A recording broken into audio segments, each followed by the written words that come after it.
مساء الخير. النهاردة هنعمل كيك البسبوسة بأنجح وأسهل طريقة. أول حاجة معايا 4 من البيضات، هبدأ أضيف عليهم فانيليا، وهضيف عليها ربع كوب سكر وربع كوب زيت. هاخد المكونات دي أضربها في شفشة الخلاط وهرجع لكم. أنا ضربتهم في شفشة الخلاط كده زي ما انتوا شايفين، أسهل لي مضرب بالمضرب اليدوي. وعلى طول هضيف 2.5 كوب من دقيق البسبوسة. ابدا اضيف الكوب الاولاني كده واقلبه بالمعلقه، وهضيف عليه نص كيس من البيكنج باودر. طبعا اسعار الحلويات ارتفعت جدا دلوقتي، في البيت برضو هيكون سعرها حلو قوي لما تعمليها.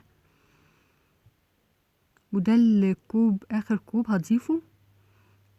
وكمان المقادير هتلاقوها في صندوق الوصف بالظبط، يعني انا هتلاقوني في صندوق الوصف.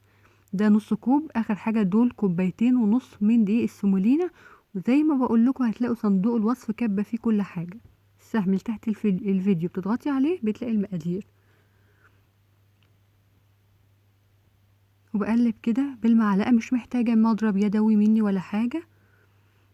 هبدا اقلب كمان فيها كده.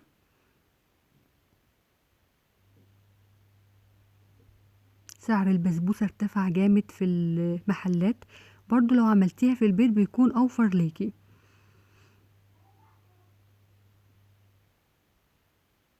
كده خلاص قوامها بقى حلو. هبدأ اجيب صينية وادهنها من الاطراف، وهبدأ على طول افضي فيها كيس كيكة الرواني او كيك البسبوسة.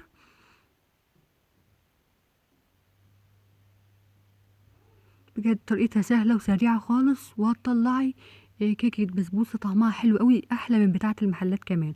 دخلتها طبعا على النار اسويها. هعمل الشربات، بضيف كوباية سكر. هضيف 2.2 إلا ربع من المية، دي الكوباية الأولانية ودي التانية إلا ربع. وهضيف عليها عصرة ليمون، نص ليمونة عصير كده.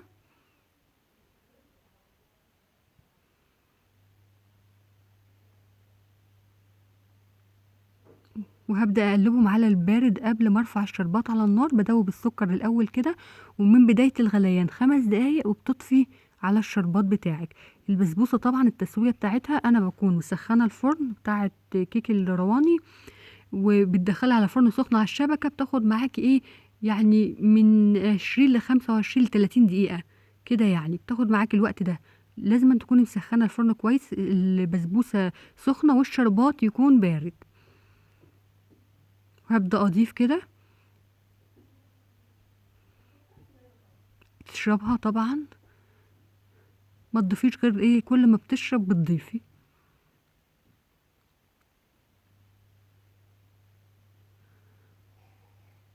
وتسيبيها طبعا ايه تهدى كده، وعلى طول هضيف عليها جوز الهند للتزيين. بجد سريعة وسهلة وما خدتش مني وقت، وطالعة جميلة جدا. وزي ما هتشوفيها دلوقتي كمان، هوريكي اقطعها، هوريكي قلبها عامل ازاي. هبدأ اقطعها كده.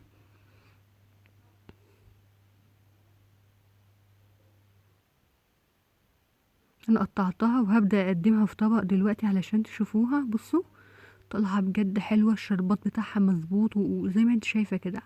اتمنى تجربيها.